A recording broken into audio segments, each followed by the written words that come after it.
on Sky News Australia. This is the Rita Panahi Show. Good evening and welcome to the Rita Panahi Show. Coming up tonight, we have a packed program, plenty of local international news, and as always, lefties losing it. A lot to cover. Let's bring in media writer for The Australian, Sophie Ellsworth. Let's start with the biggest news. Last night, Sydney was rocked by a terrorist attack. Bishop Mar Mari Emmanuel was stabbed as he gave a sermon at the Christ the Good Shepherd Church.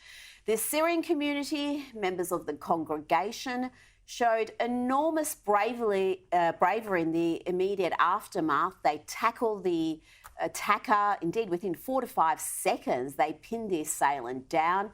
Several people were stabbed in the process, but they prevented what could have been a fatal attack. Let's have a listen to what the alleged attacker allegedly said in the aftermath of the attack.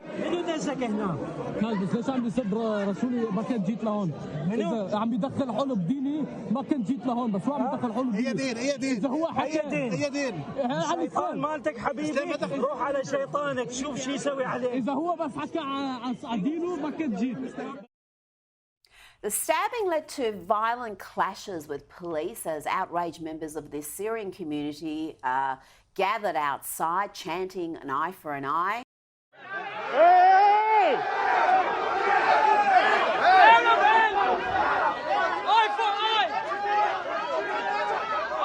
Up to 100 police officers, including riot squad cops, were called to the scene, as well as a number of police choppers, as the crowd's anger grew and they began hurling projectiles. Early this morning, New South Wales Police officially designated the stabbing a terrorist attack. Sophia, what do we know about this attacker? He's only 16 years of age. Well, that's right. He's just a young boy, really, who we know we've just found out today, has also had some history with knives. Rita, this footage went viral straight away. It was so frightening to watch what happened live online. And now we're all waiting to see what the ramifications are, because obviously a lot of people, particularly in Sydney, are very shaken up after the Bondi stabbing. To have another stabbing so soon after is just terrifying. Absolutely. The police commissioner has condemned the manner in which her officers were attacked, but the police too have been criticised. Here's a local resident appalled by what occurred last night. The response time was lopsided. If it wasn't for social media and the police arrived earlier at the scene, secured and removed the assailant from the area, people wouldn't have been arriving from all over Sydney. It really was shocking to see police officers hurt, projectiles, bricks and all bottles, everything just thrown. I can understand the anger of the community. That's natural, but attacking the police officers, I think, it's just not something you see in Australia. It's shocking, Rita. I mean, this all happened so quickly and there was just so much anger in the community. And as you say, a lot of people fairly are warranted in being angry, but it's not okay to be attacking police officers. They're there trying to do their job, calm everyone down, arrest the attacker, and deal with the situation that's moved so quickly. It is surprising, though, as that gentleman said, that people had time to gather from around town and come to the church, and the alleged attacker was still in the church, hadn't been removed. So, again, we don't know precisely what that was, but that certainly added to the drama. Now, this bishop, a very popular bishop, has got a following around the world. I wasn't aware of that. He gave a eerie sermon just weeks ago, seemingly predicting that harm was coming his way. There's been a video circulating in TikTok and I don't know where else saying that the bishop has 2 weeks to live. And somebody's saying, farewell, Bishop, and we're really sad to see you go. I was extremely excited when I heard that I have 2 weeks to live, because I don't want to stay in this world. For me, it's over. And as always, anytime something like this happens, Soph, you've got the usual suspects on social media making all sorts of unhinged comments, if you ask me. This is just an example of one of the tweets I saw today. This individual posted, "Perspective. This bishop who was stabbed in a declared Sydney terrorist incident, live streams sermons against LGBTQIA+ and vaccines, claims the UN was founded by Satan, and preaches that Biden was elected fraudulently, travels from Australia to Arizona for Bible studies. God forbid, that's just shocking. I mean, what are they trying to say there? That because this bishop is critical of Biden, because he was against lockdowns and COVID vaccine mandates, that he somehow invited this sort of behaviour? I just struggle to understand what the meaning of those sort of bits of perspective is. Yeah, Rita, really, seeing tweets like that, this is a distressing event for all involved, people who witness it as well online, and there seems to be some sort of claims of why perhaps this happened. I mean, and people are jumping to conclusions awfully quickly. Let's just let this whole, criminal process play out before we know exactly what has happened. Yes, now let's move on to this bit of news today that I think has got unanimous support across the country. The Prime Minister saying that the brave Frenchman who ran towards danger using a bollard to try to block a mass killer may be rewarded with Australian citizenship. With regard to the French citizen, the French national, Damien Guerreau, who people saw such bravery in on Saturday. I say this to Damien Guerreau, who is dealing with his visa applications, that you are welcome here, you are welcome to stay for as long as you like. This is someone who we would welcome becoming an Australian citizen. Sophie Peter-Dutton has also backed up those comments, so that's an interesting development. One little bit of, positive news to come out of such a terrible tragedy, but this man did show enormous courage in trying to stop a crazed killer who seemed to be hell-bent on inflicting maximum carnage. I mean, Rita, the bravery there of that man, to take him on with the bollard and really try and stop what he was doing. You never know how you're going to react in those situations, but I think all Australians would endorse what both Mr Albanese and Mr Dutton have said. I mean, heroic actions there from someone who isn't an Australian, and of course very welcome here, and I'm sure many people are so grateful for what he did. Absolutely. Now, the Bruce Lehrmann defamation trial concluded yesterday. As we know, the judge found Bruce Lehrmann raped Brittany Higgins in Parliament House on the balance of probabilities. So he was not defamed in Network 10's The Project interview with Higgins, but former Project host Lisa Wilkinson, well, she was beaming as she left court, but she also copped a fair bit of criticism from the judge. Everyone did, according to The Age. They ran with this headline today: Bruce Lehrmann, Brittany Higgins, Taylor Orbach, Lisa Wilkinson, The Project producers, Network 10's lawyers. The judge cut them all down, but this headline's a little bit inaccurate, Sophie, because there was one person that certainly did escape unscathed, and that was Linda Reynolds' former Chief of Staff, Fiona Brown. I thought the judge was absolutely glowing about her credibility, about her poise and what she had suffered during this ordeal, as she was one of the victims. That's right, Rita. He spoke very glowingly of her, about her testimony, and we all know how distressing this event was for so many people involved, but particularly Fiona Brown, over allegations of the way that she handled it. But Justice Lee spoke very positively about her, and I think she's one person who has definitely been vindicated in this through the way of how she dealt with the matter and also the testimony that she gave in the case. Well, I don't see how the Project and Lisa Wilkinson can look at this as complete vindication. They certainly had a big win. They proved the truth defence. They don't have to pay out any money, significant money to Lehrmann, but that's it. on everything else, they were found wanting. And let's not forget, the way this story was presented from the start was about a political cover-up, about some sort of a conspiracy. It wasn't just about did an assault take place in Parliament House. The story was the cover-up, and that's something, again, the judge spoke about. And they also stopped a criminal trial. They delayed a criminal trial by their reckless actions. So to now be celebrating this as total vindication is borderline delusional. Well, I think it was very telling when Lisa Wilkinson came out of court. Yes, they had the win, but Rita, the Justice Lee, was quite scathing of some of Lisa Wilkinson's conduct, including her giving that speech, even though she did get the okay from the Channel 10 lawyer Tasha Smithies. But it was interesting. Lisa Wilkinson spoke out the front of court. She made no reference to her employer 10, so I don't think the relationship there's overly happy.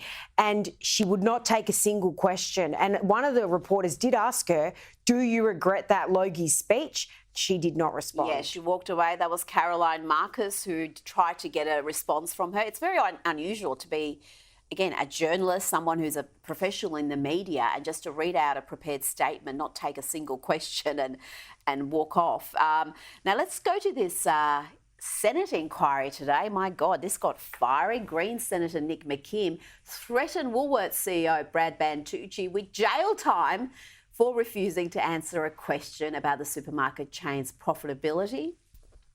Why won't you confirm what your ROE was? Senator, with due respect, we focus on our return on investment. All right, I know what you focus on. Thank you, focus Mr. Banducci. I know what you focus on. I've answered the question many times. You have not answered the question, Mr. Banducci. These Honestly, I'm not interested in your spin or your bullshit. This is a Senate inquiry. Answer the question. Senator, I sit here before you very respectfully saying we measure ourselves return on investment. Very respectfully not answering the question. Share. It is open to the Senate to hold you in contempt, and that carries potential sanctions, including up to 6 months imprisonment for you. Senator, I've tried to be very specific in saying what we focus on. That is where my focus is. Well, we can't say it wasn't entertaining, but you don't expect a Senate inquiry to descend into this sort of behaviour and discourse. Reg, you certainly don't. And Brad Banducci has been making headlines for all the wrong reasons this year. His handling of Australia Day, his infamous interview with Four Corners where he walked out mid-interview and then later returned and asked them to scrub part of the interview. And now this performance. I really think Brad Banducci's media strategy and dealing with responding to questions has been totally tarnished. He clearly can't answer questions under pressure. Well, and just mishandling of the situations like that, because that got to that point because I think he refused just to say, I take that question on notice, I'll come back with an answer if you didn't know the answer. Now, let's talk about the reckoning coming in the UK for all those who pushed for children to undergo medically unsafe gender transition therapies and surgeries. This follows the release of the explosive CAS report. Some are attempting to deny their involvement, like the head of the transgender advocacy youth organisation, Mermaids. We're not clinical professionals. We don't get involved in the decisions that are made between a young person, their family and their clinicians. But Harry Potter author J.K. Rowling is a one-woman fact-checking unit. She wrote, "Absolute, total, shameless lies. Your ex-CEO referred children to the Tavistock Gender Clinic. Mermaids has repeatedly claimed puberty blockers are reversible, sent out breast binders to girls as young as 13 and insisted publicly that unless children are affirmed in their trans identities, they'll kill themselves. Your fingerprints are all over the catastrophe of child transition, and those who funded you, campaigned for you and allowed you to embed yourselves in healthcare systems need to be held to account." Bravo. Goodness me, she is a force of nature, that one. We need a few J.K. Rowlings right here in Australia, because surely there has to be a reckoning here. We are on this path ourselves, but we don't have a CAS review. We don't have any sort of analysis of what's happening in that area. And I think enormous harm is being done to children with very little oversight. Well, Rita, it was interesting in that interview too. You know, the lady kept saying, we're not medical experts, we're not medical experts. Well, they've been advocating for this. Exactly. And then they're sort of throwing their hands up in as though, you know, this has got nothing to do with us, we're not experts in this, you know, blah, blah, blah. And yes, we do need to be careful in Australia. There's a lot of concern around this. And also children being told you can change your gender. I mean, these times have changed very quickly in this space, Rita, as you know, and there's an awful lot of parents worried about this too. Oh, absolutely. And there's just such resistance from state governments and federal government to just do a review, just to do an independent review of what's happening in these gender clinics that treat children, so we can be sure that we're not repeating the mistakes that are being made in the UK and the US. But given that we've adopted the gender affirming model, chances are we are. Sophie Ellsworth, thank you so much for your time tonight. Thank you, Rita. Silicon Valley venture capitalist and billionaire Chamath Palihapitiya, who was an early executive at Facebook, has spoken about the impact of screen time on his own child and detailed how he resisted calls to medicate this child, instead taking away screen time with dramatic results. One of my kids, and I'm not going to say who it is, we recently had them tested for ADHD. They weren't doing particularly great in school. The response by some of the folks in the school was, oh, there's meds for that. We were like, no meds. And what we did was we took away their iPad and we completely deprived them of all these apps and video games. I cannot describe to you the magnitude of the turnaround in this kid. Grades, incredible, where they were getting 60% and 70%, now getting 90%. Totally engaged, interesting, charming kid that had lost a little bit. And I think that there was a little bit of a daze. And this is a known fact, actually, Chamath. I've looked into this as well. It turns out students who used iPads and digital media many times a day, they show the exact signs of ADHD, inattention and hyperactivity and impulsivity.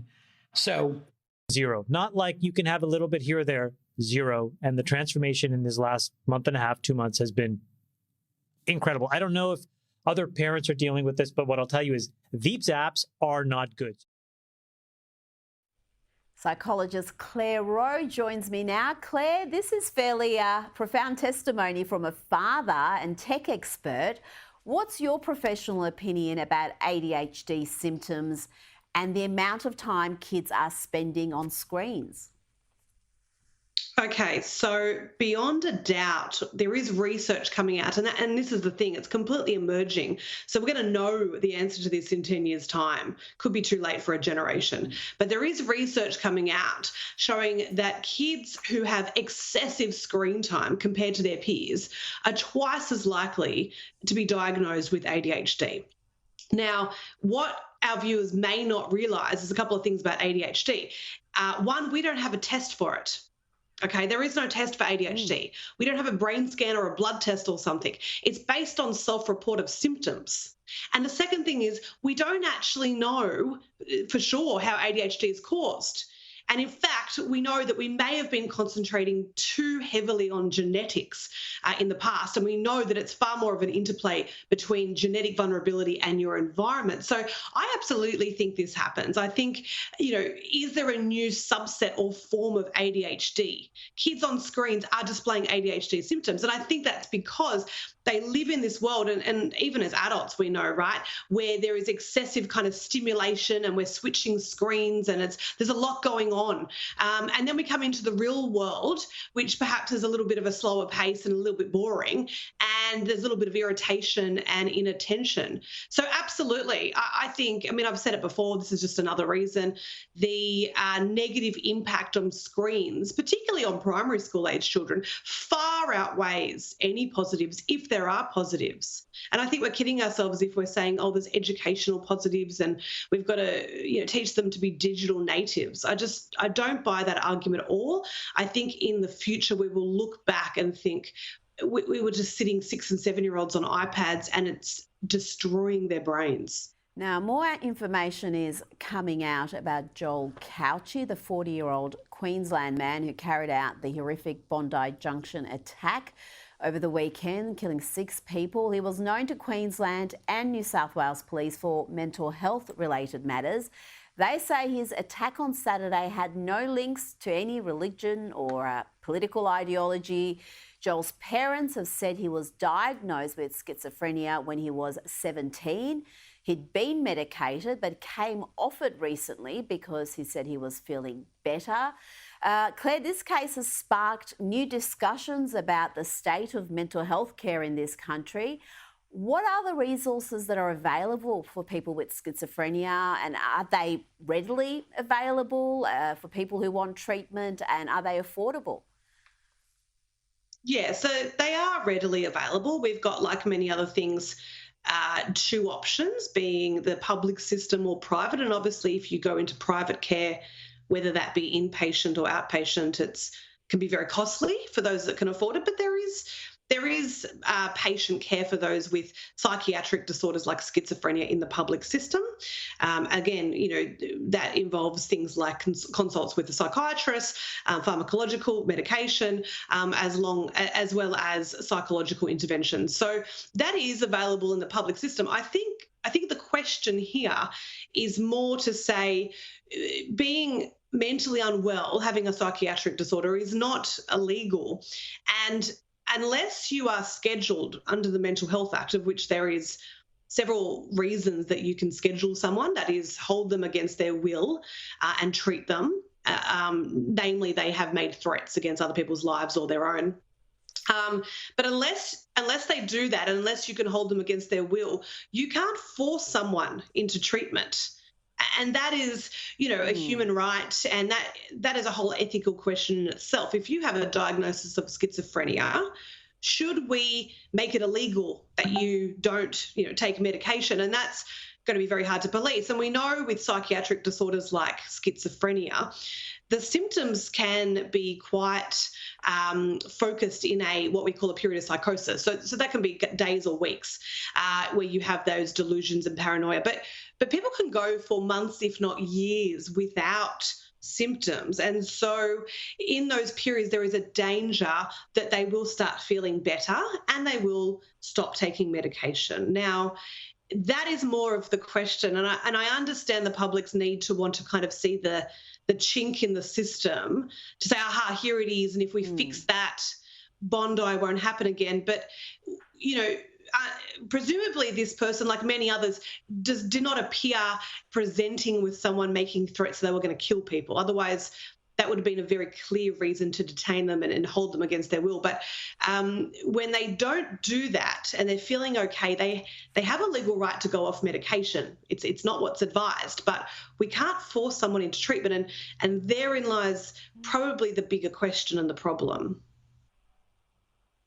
Now, before you go, I want to ask you about marijuana use and serious psychological conditions, because there is a global trend in the West to decriminalise marijuana for personal use.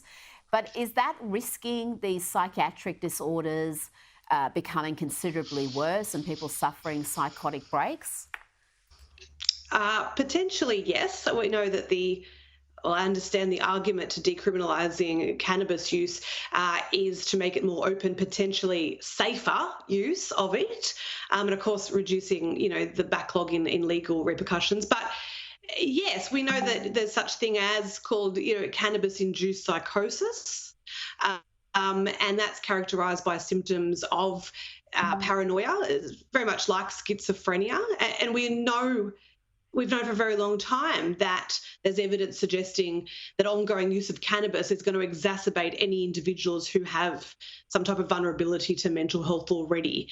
So, yes, cannabis use can absolutely induce psychiatric episodes, psychiatric disorders. So if we are going to make this argument that it needs to be decriminalised, we absolutely need to have the conversation. Well, does the public health system now need a whole heap of more money to be enhanced to do with potentially an increase in cannabis-induced psychiatric conditions. Yeah. And I don't see that conversation happening at the moment.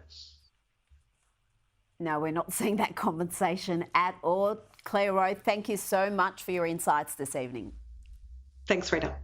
Still to come, the political prosecution of Donald Trump reached a new low today, and Alex Stein makes a passionate speech for more rights for women like him. That's after this.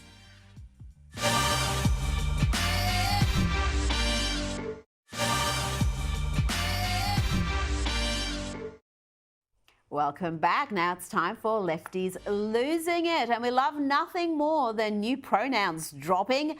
Let's take a minute and learn how to correctly use Pearl and Pearl's neopronouns, thanks to this informative and entertaining explainer from a young social justice warrior. How to use Pearl's pronouns in sentences. Hello there and welcome to Burger Machine. My name is Alex and my pronouns are Pearls. I understand that you might not be familiar with neopronouns. So you're wanting to order a meal and you're met with some pronoun announcing Pearl identity?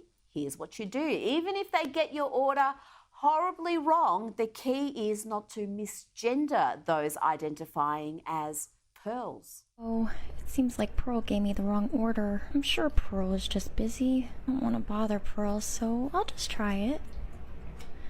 Oh gosh, it's terrible. Smile. Pearl is coming. How's everything? Oh gosh, so delicious. Love to hear it. Why did you lie to Pearl? It's cool. Pearl is waiting 7 tables all by Pearl's self. Stupid corporate minimum wage jobs. Just checking in again. Best meal ever. May I get a to-go box? So not only are these people absurd, they're massive liars as well. Now let's go to Atlanta and see how they treat pronouns. Pronouns? Yeah. Like, I don't know. I don't get it. What are my pronouns? Alright, cut real quick. I'm that man. Risk taker. Hustler. Pizza? Pizza, that's a pronoun that I can embrace.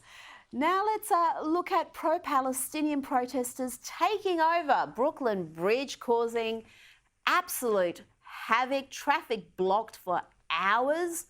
But you don't want to try this sort of stuff in the great state of Florida, because this is what happens when you break the law in a Republican state. Let's have a look.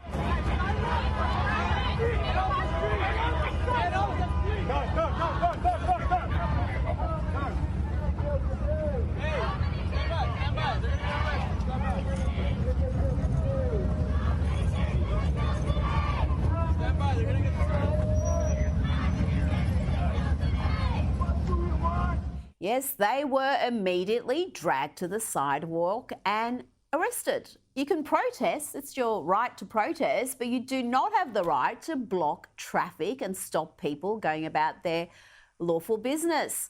Now let's enjoy this bit of satire. The lefties losing it sure do provide so much material for those who are comically minded. Sadly, so many comics ignore it, but not this dude. Israel has been shooting down thousands of innocent Iranian drones, and it needs to stop now. 40% of those drones are children. These are adolescent drones that are in the infancy of their dronehood. These are drones that will never be able to capture a sunset. These are drones that will never experience filming a landscape, or a big shot of a city, or a Jake Gyllenhaal ambulance chase scene. Please pray for the drones of Iran. Shame on you, Israel. Shame on you. Now, Donald Trump was in court for day one of his frankly ridiculous New York hush money trial.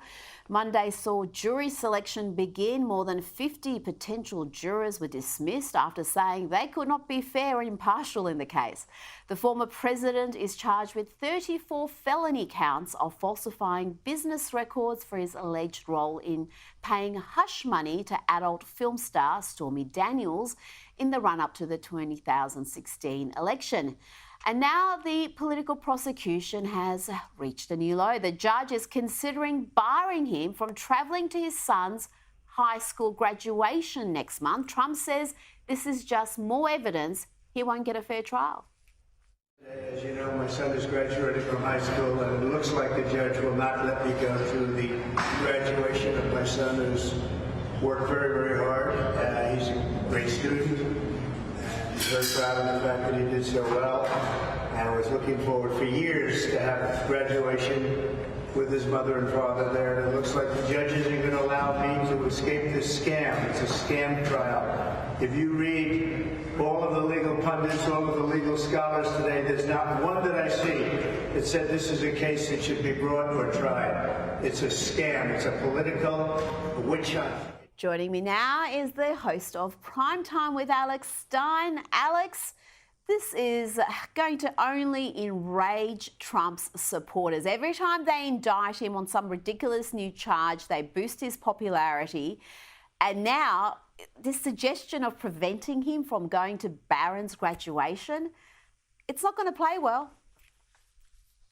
Well, first of all, Rita, Donald Trump has overwhelming support in the United States. And a little known fact that people might not know, but in the 2020 election, Donald Trump won all 50 states when it came to in-person voting, even the most liberal states of California. And when it came to mail-in ballots, Joe Biden won all 50 states, even the conservative states. So I don't think they can pull that scam again, Rita. And so they're trying to, obviously get him out of the presidency any way possible. And that's why they're going after him. And, Donald Trump's probably not perfect, but why don't you guys throw a little bit of this, the Department of Justice, why don't they go after Joe Biden? Hunter Biden is supposedly, bringing cocaine into the White House. I think that's a lot worse than anything Donald Trump has ever done. So it's obvious that the Department of Justice is weaponized against Donald Trump.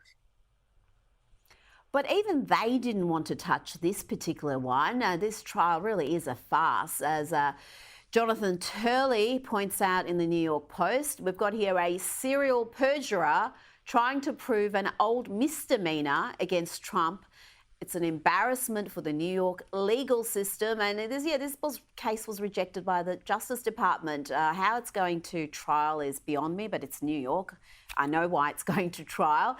Now let's talk a little bit about the Biden administration. Their response to Iran's attack on Israel, again, shows such weakness. Here is the president's message to Iran just a few hours before they launched the attack. What is your message to Iran in this moment?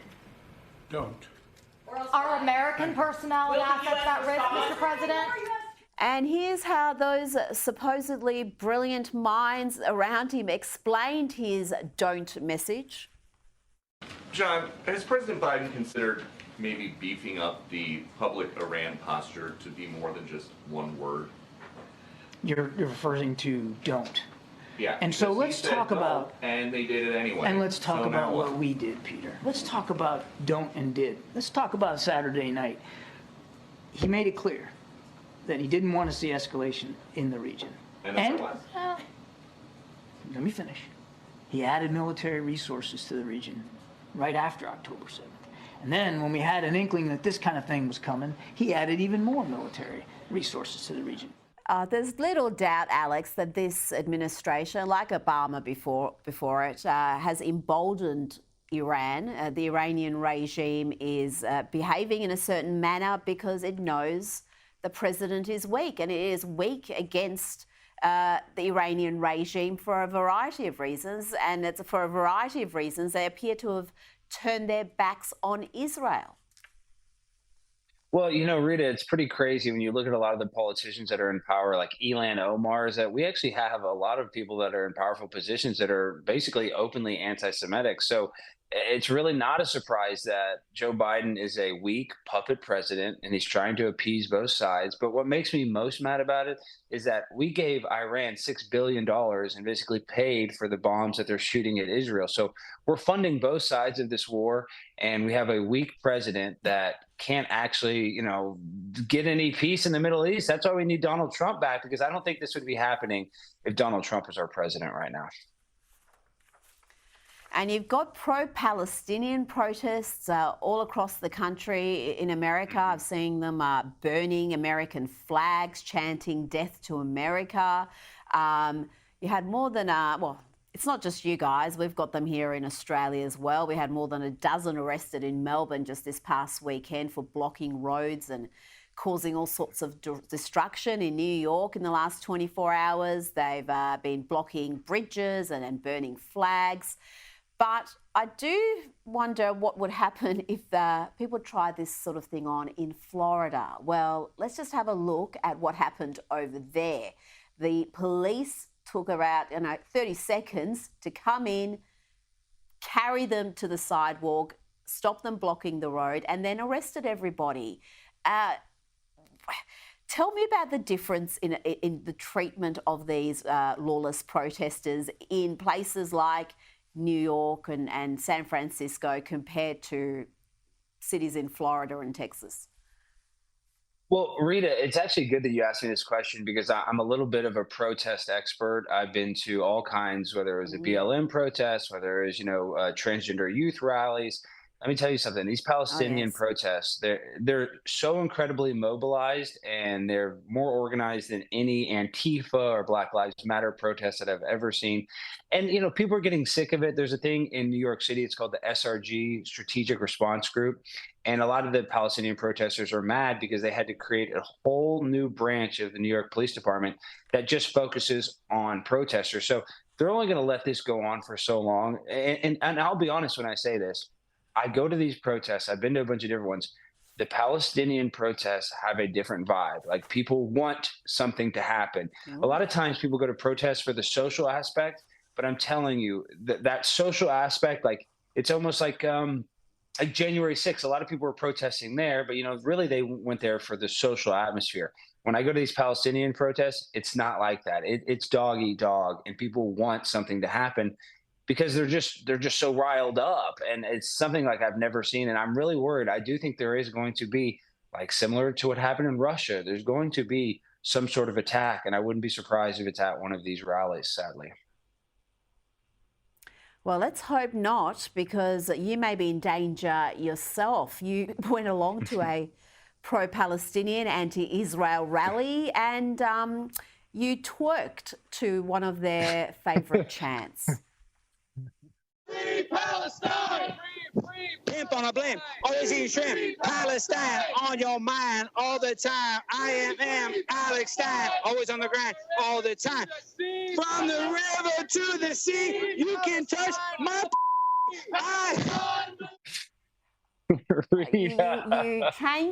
You changed the words from the river to the sea, and you made it possibly even more disturbing. You twerked to it. How did you make it out alive? Because I do fear for your safety when you do stuff like this, Alex. Well, let me tell you something. That was a very lackluster protest. When I go to when I go to the pro-Palestine, pro-Hamas rallies in New York, those are actually scary. But luckily, that was at University of Texas in Arlington. And, it was just a bunch. It was 8 kids that just probably wanted to, maybe get some attention on the internet. But that wasn't a scary protest. That's why I was able to goof around. But I was in New York at a protest, and I was not dancing around. So it's easy to do it on a college campus too, and there's tons of cops. But listen, what I like to do is I like to put a mirror to the, idiocracy that we're living. That, like, it's just both sides can be made fun of. And when I put a mirror in front of what these kids are actually protesting, one of the students was a gay guy, and I asked him, how do you think the Palestinians treat, gays in Palestine? And he didn't really have an answer because they aren't treated that great. So listen, there's a lot of stuff to criticize. I would like to fix a lot of the problems here in America before I start worrying about everybody else's problems. But I understand we're America, and that's part of it. But these young kids, they're brainwashed. And I think that those eight kids there, really and truly, they thought what they're doing is morally right.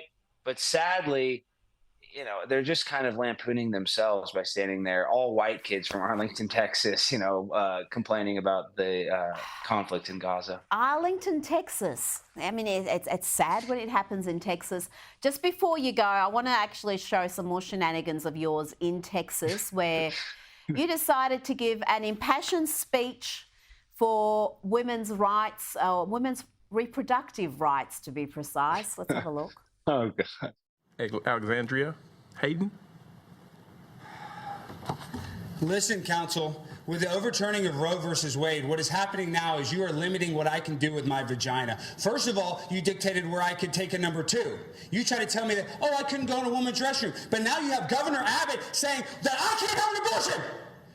I can have an abortion. You have to take your hands off my vagina right now. You do not own my don't even know what to say there. Let's speak another time about some of your behaviour. I think we need to have some sort of an intervention for you, Alex Stein. Rita, for your time. I know you had me on, Rita, and you just made fun of me the whole time. It's always a pleasure, but you roasted me tonight. That was so funny. Thank you for having me, Rita.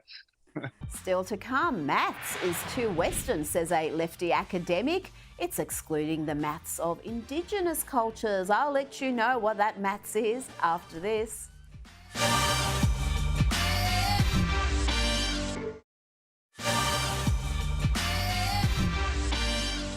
Welcome back. Mathematics skills across the country have been falling for 2 decades. At the end of last year, almost half of Australia's 15-year-olds were failing to achieve national standards in key areas of maths, science and reading, and it's maths that's declining most rapidly of the three over the past 20 years.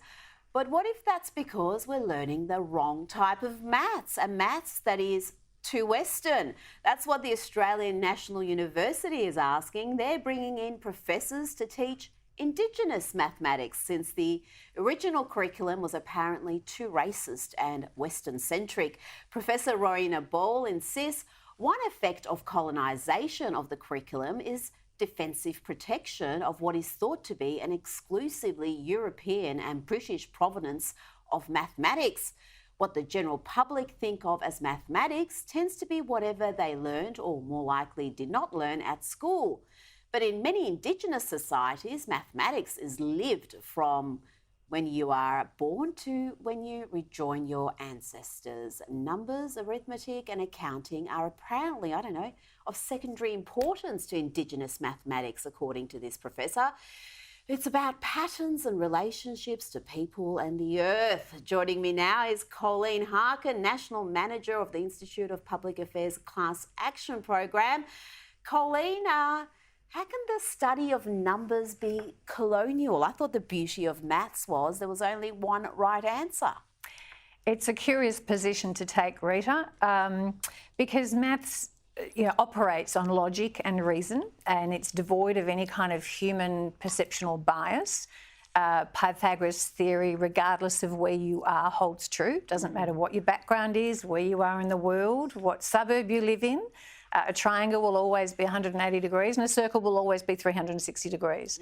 So it's a curious accusation to make, but it's quite, it's very worrying, because this is a trend in training across the world.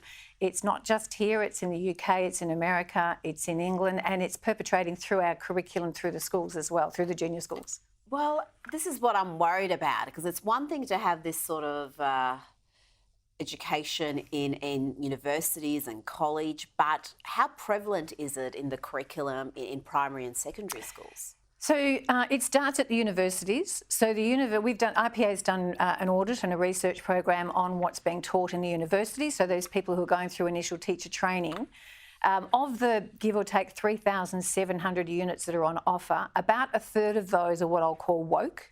And only about 10% are dedicated to learning to teach the core skills of reading, writing and arithmetic. Wow. So out of a 4-year initial teacher training course, about more than a year is spent on woke content, and very little, only 10%, is dedicated to those core skills. And so when you come down to the national curriculum, what children are being taught in, for example, grade prep and grade 1 is counting through Aboriginal dance.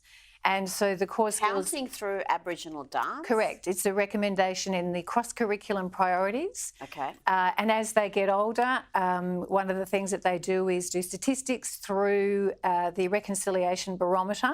So this sort of cross-curriculum priority of Aboriginal and Torres Strait Islanders histories and culture permeates through every subject, and you would have thought that it was difficult to do it through maths, but it still happens. This is astonishing, and it's astonishing because it's happening at a time when our results are going downhill and at a rapid rate in some areas. I mean, how can we be worried about European and British mathematics when, so much of maths, from what I understand, came from Middle East, Islamic, Indian origins, and this obsession with decolonising the curriculum, including maths.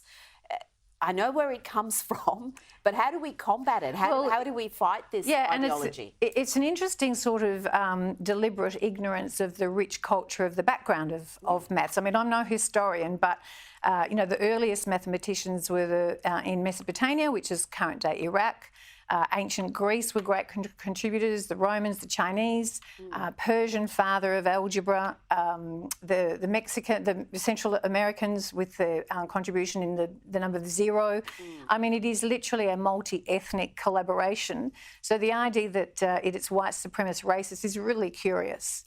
Oh, it is, and I've seen this sort of ideology at play in blue states in America, the Democrat-run places where they've tried to decolonise the curriculum, and maths has been a target. Even the suggestion of 2 + 2 = 4 is racist. You've got to look at things in a different light.